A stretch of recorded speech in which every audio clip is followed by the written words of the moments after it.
Saludos, YouTube amigos. ViscountKdub at your service, and back with more of the Super Nerd Gauntlet. His team has made it to his own Ultra Ball division, so let's see how they fare now. On with the Gauntlet. So if you've seen the Pokeball and Great Ball divisions, you'd know I was kind of messing around with Wobuffet and just throwing him in random battles, namely like 2. And he's not that good. We are down to 5 members, and from here on out, like strictly 5 members. Like, he is useless going forward, and we're not taking any more risks like that. Huge liability. Anyway, our first battle against the Bug Catcher goes pretty easily. We're gonna start up with Ferrowat, giving Scyther a big Thunderbolt, as well as any incoming bug types, Fire Punch. Let's just say the nerd is very prepared for what's to come. Except for Dunsparce. That's an interesting inclusion. It has no speed, basically, but it has a lot of HP. And one Thunderbolt did over half, so we only have to get over Swagger. We are going to have to switch out for this one.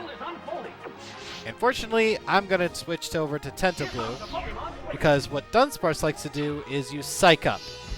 So he'll steal the attack boost from Swagger and toughen itself up, just so it can go second all over again. And that includes using Swagger on new Pokemon, which is why we're using Substitute to absorb that Swagger boost. Isn't that great when that happens? It's free attack. And it goes a long way, too. Certainly does Dunsparce in. And lastly coming out is Butterfree. Unfortunately, Sludge Bomb isn't really going to help us here, so we're just going to go with the Surf. Butterfree does have Psybeam, but you're about to see how weak it is because it doesn't even phase the Substitute. Like, not even, after a super effective hit.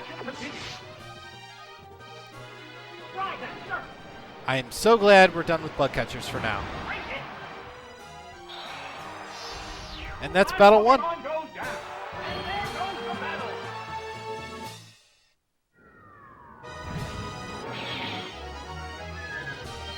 Yeah, I brought Skarmory too.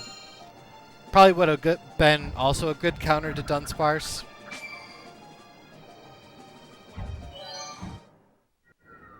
I wish it could learn Substitute too. Battle 2 against the Swimmer, Bruce, is fairly easy. I mean, you'd think it'd be hard. I mean, of course I'm going to pack Ferrowat, zap the water types. But I don't start with him. I start with Ixion because I know that he's not only going to use Poliwrath, but he's also going to use Quagsire. He never really leaves that one off the table. This works in our favor because we get super effective Drill Peck. He misses the Belly Drum, lack of HP, and that costs him a turn and his first Pokemon.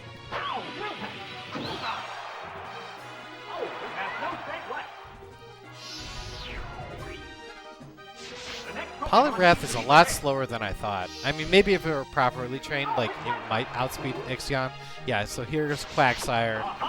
And we can Drill Pack it, I mean, get some damage in, but it's going to set up the rain. And this pretty much puts us in a position to take one Surf. That's it. One stab, rain-boosted Surf, and we're done. I can't 3-hit KO Quagsire. It's probably just outside that range.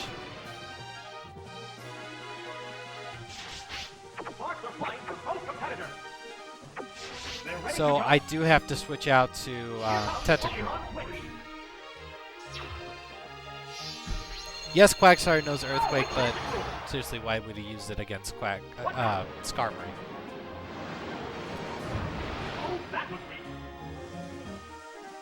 And the rain helps us too.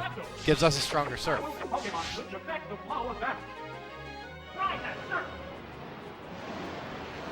So this takes care of Quagsire. He can only use level 50s at this point, so either we'll be seeing Magneton or Dugong.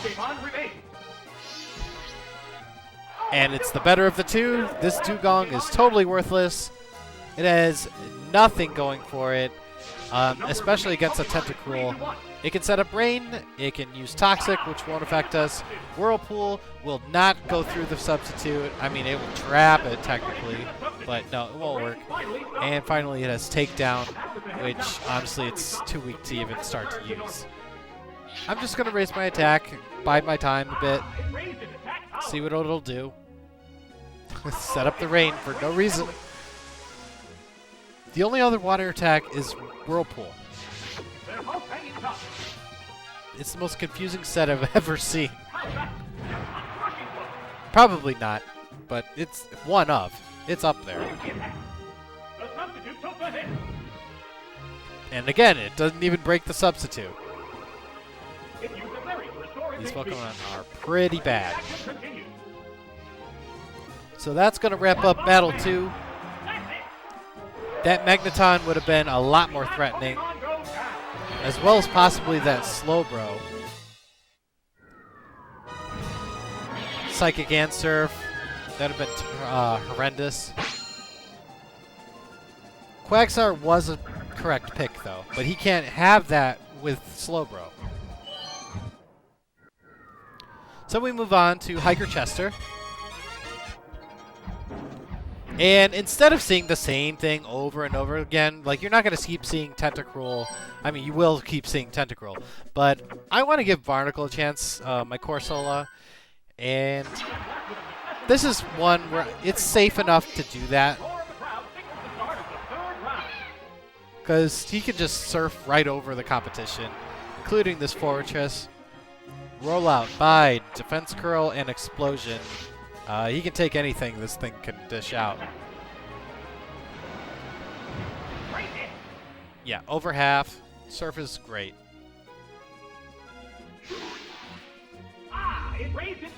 No problem there.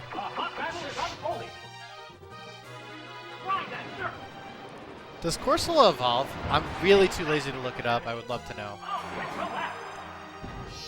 From playing the new Pokemon Snap, I don't think it does. Okay, so this Ursaring, it will defense crit. Like, its AI is programmed to use that. That's fine. But even if it's used Defense Curl, it has Thunder Punch. It will go for Thunder Punch because that's the logical choice. And since I know that, I'm going to use Mirror Coat to absorb this Thunder Punch, send it back at the Ursaring. It looks like Teddy Ursa, doesn't it? And it just barely doesn't knock it out, so we'll just outspeed and surf over again. Hi, Ursa. Looks like Teddy Ursa. I can't get over it. It could have been the same Pokemon. What if you had a Teddy Ursa? Would it be Hi Teddy? Okay, and lastly is Donphan without an Earthquake, which pretty much renders it helpless and pathetic. Again, AI is obligated to use that, which makes this battle a cakewalk. So yay, Corsola did something. I'm sure on other teams we'll be forced to use it more often, but we won't be using this one for a while. And I mean a long while. This is our last use of Corsola. At least in this gauntlet. I don't guarantee this is the last time it's used here. Anyway, back to the main event. This is the Super Nerd Battle against the Super Nerd Battle in the Ultra Ball. You know, it's his home battle. And interesting array of enemies here. So we can use Ampharos to zap the water and electric types. Water and steel, sorry. But he doesn't like to leave Wobuffet on the table because he thinks it's smart. So we can just set up on him. So we're going to send him a Thunder Wave first. just in case he starts safeguarding right away. And he's going for Miracle.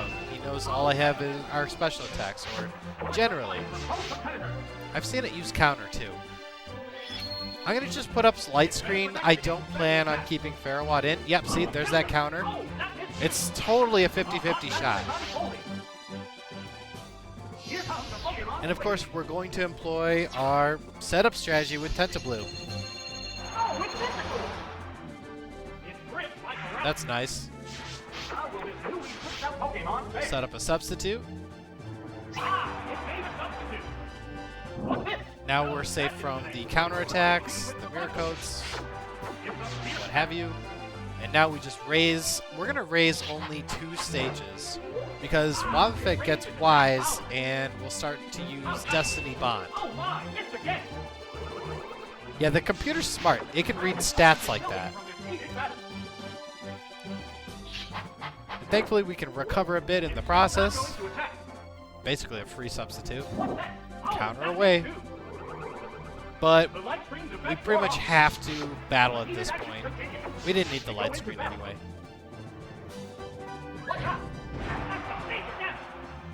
And it almost got it. It almost knocked it out. And thankfully it didn't use Destiny Bond. We're just gonna knock it out as soon as possible. Because otherwise it's like 5 turns of stalling.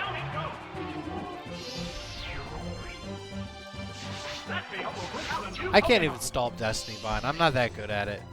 Like I don't know. You guys have seen me in the Prime Cup against that karate guy. Like I've been on the losing end of Destiny Bond just because I called it at the wrong time. So Corsola comes on out and starts to use Mirror Coat. Again, it assumes I'm going to use Surf, which I'm not. Now we're at max attack. Huge Sludge Bomb at max attack with Stab, and it still doesn't knock it out. Earthquake destroys the sub. Okay.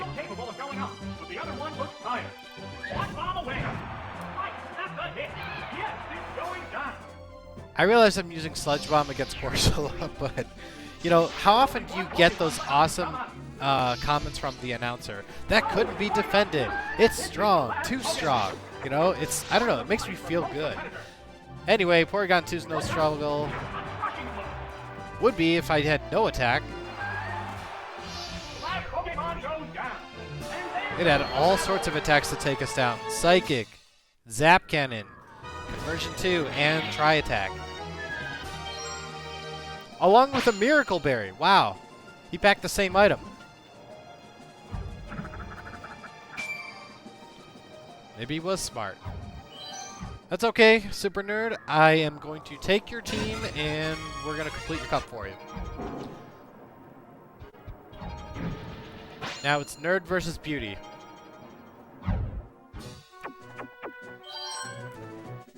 And her team is made up of primarily... Oh, actually, she's got a mix of males and females this time. And thankfully, we have a genderless Pokemon with us. That'll be a huge help. And a very strong female Pokemon, too.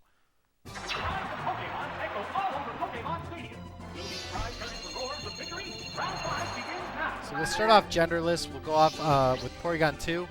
And of course, there's Miltank. Full strength at level 53.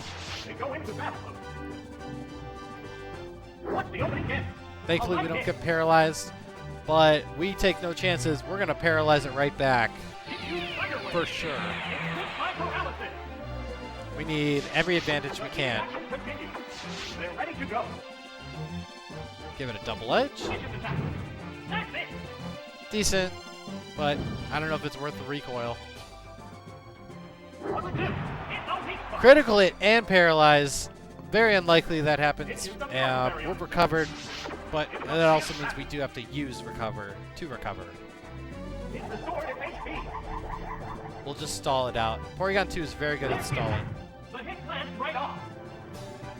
Body Slam is only doing 40.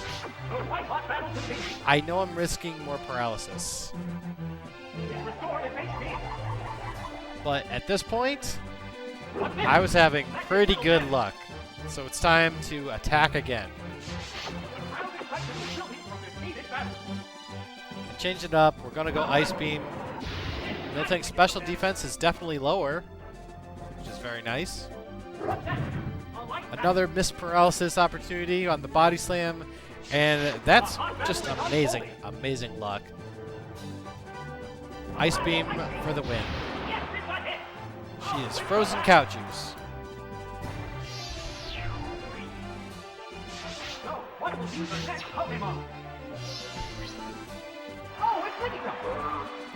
Now, Lickitung actually can be a bother because Earthquake and Fire Blast hits so much. But again, we're genderless. Attract is a wasted move, and it's got Supersonic. And Paralysis is really kicking in. Take advantage. Please don't burn.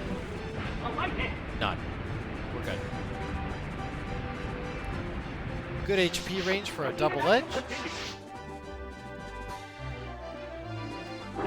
Kaboom! Critical hit.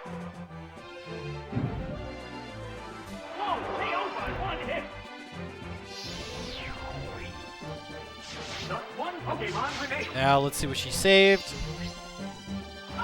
It's her Persian.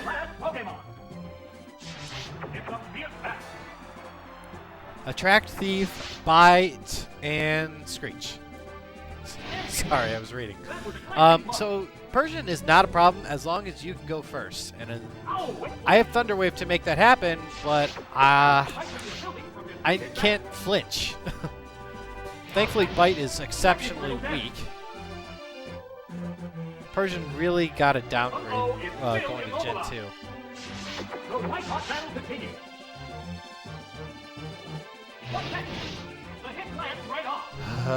Don't flinch, don't flinch. Okay, we're good. It can only hit with Thief and Bite. Recover. Bite does, what, 15 damage?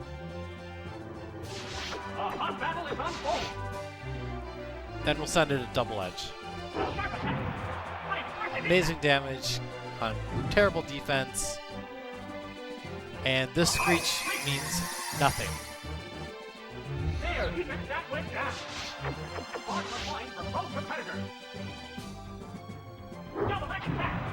Yeah, our longest battle yet, but it's mitigated by great luck and a genderless Porygon 2. Again, this thing is great.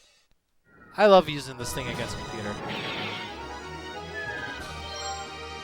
Like, it's such a wild card ace. Part of the reason why I was excited using the Super Nerd team in general.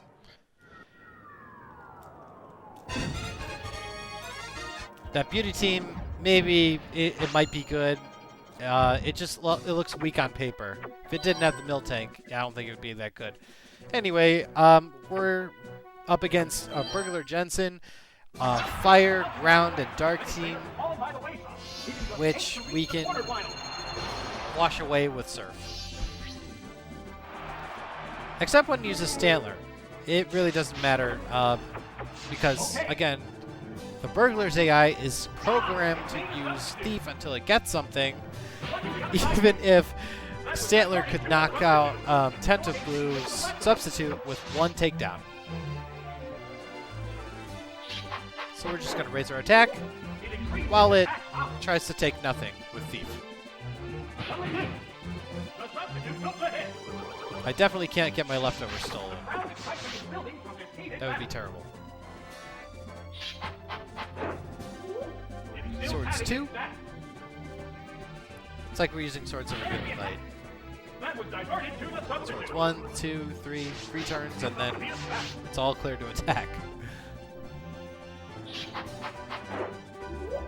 Max attack. Now, Psych Up was interesting. It would be interesting if he were going first, which he's most definitely not. One-hit knockout for that Stantler. Overpowered.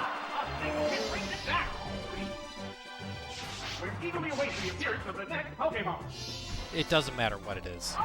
Houndoom, yeah, no. Houndoom does have some speed. It's actually one of the faster fire types. But not faster than mine.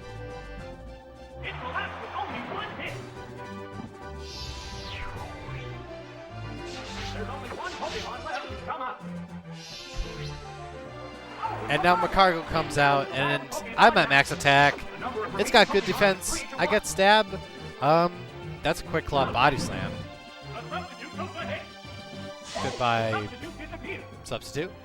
I had to try Sludge Bomb, and I got a critical hit. I really wanted to see if it would knock it out. Also, I was kind of going for one of those awesome announcer moments. You know, too strong, too strong. I think they're hilarious. It's one of the few times where the Pokemon Stadium 2 announcer actually gets super excited. Like, as excited as the first Stadium's announcer. First Stadium's announcer was off the walls. Like, you know, every move was like, boom! It's like, great, you know? Like, it used tackle. That's a good hit. Oh, well. I always turned him off. Okay, so here comes Claude, and he's packing a better team this time. He's got the evolutions for some variety, as well as a Blastoise, which we haven't seen in a while. But we are actually going to run into here. Not the first Pokemon, though. That belongs to Sneasel. Why can't I talk?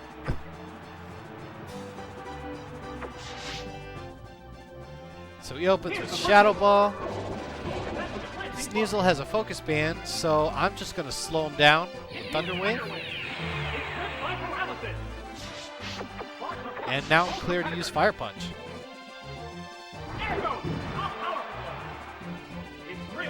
Doesn't really matter if I set up Light Screen. I mean, it does, but I'd rather just knock him out. If I were being extra cautious, I would have.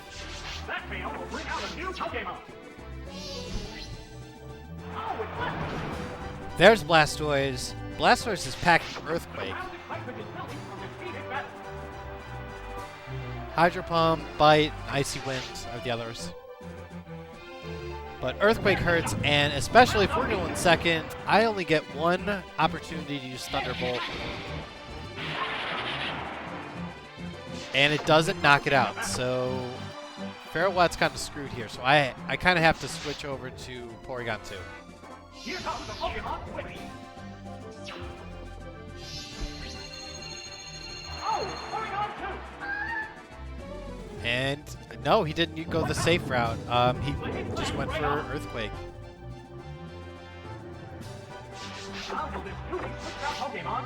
We lose the speed battle. Hydro Pump. And yeah, well, it's nothing I can't recover from. Point is, Blastoise is gone, Sneasel is gone. That means we're expecting a level 51, which is either Vaporeon or Flareon. Okay, I'm okay with that. I would have been okay with either. Don't leave one on the table, better paralyze.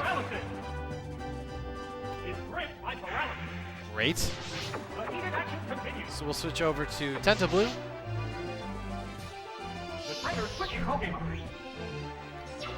Because he can eat anything that the same...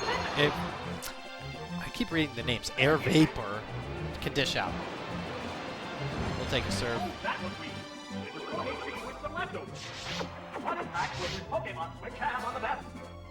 I'm not even going to set up swords. Sorry, substitute.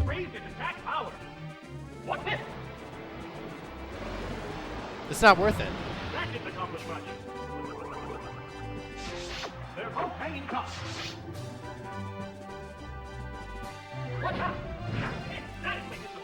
Good damage, over half. It pretty much was a 3-hit KO, just wanted to be sure.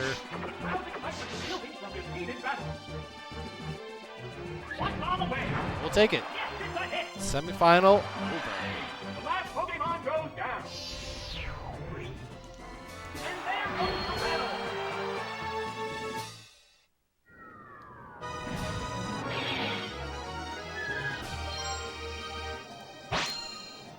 He gets amazing teams later. I think he gets a Zapdos and I think the legendary birds in round 2. Anywho, the last battle in the Ultra Ball belongs to Psychic Mason. And it's a fairly well-balanced team. Serious threats are the Kangaskhan and Raichu. Arcanine.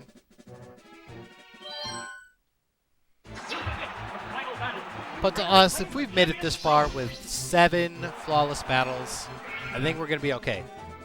So we start off with Ferrowatt up against Xatu. We're going to lose the speed battle.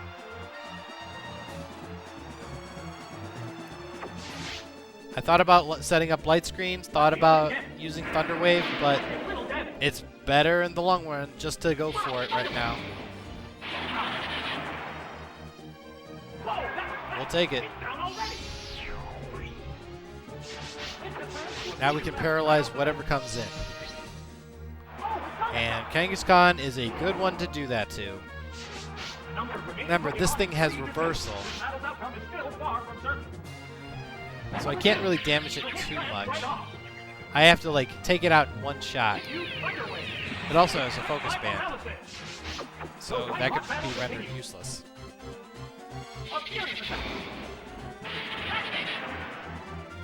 Pretty good damage.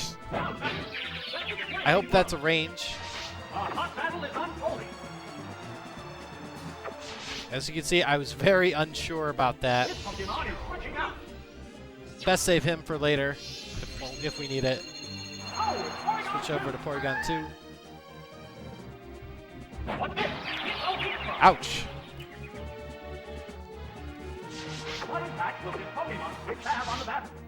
Well, the good news is, Kangaskhan's paralyzed.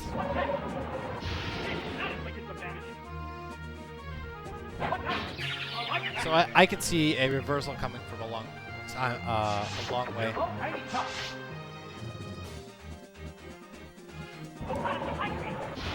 Best not to use Double Edge. Ice Beam is safer choice. Kangaskhan's down. And we're on to the final Pokemon of the Ultra Ball division. And it's Hypno. A very poor excuse for a Hypno. So we'll just Thunder Wave. You know, we got nothing to lose. It does have a Quick Claw. That could be annoying.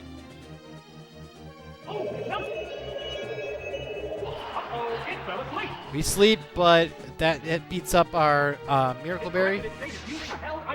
No problem. We'll recover.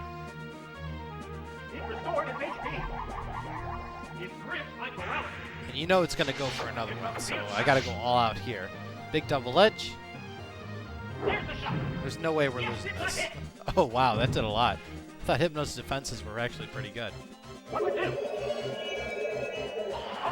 Okay, so Porygon 2 is asleep, and I am not going to play the waiting game with that, so we're just going to swap out.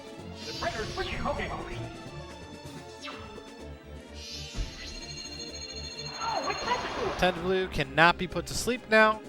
Future Sight is pretty much the only way he can damage me. And I wanted the satisfaction of using Sludge Bomb for the victory. He gets one last move to retaliate, and he can't. It's too late.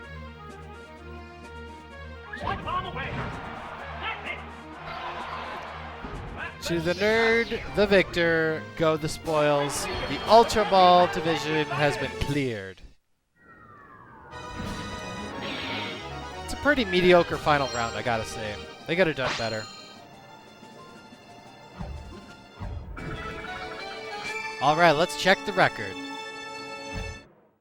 The results don't lie. Flawless victories all around for this team, easily mirroring its Pokeball counterpart just by being above average. I'd say their only weak point is being basically down one team member, which severely hinders its battle options, as we've seen with the youngster who used Ditto.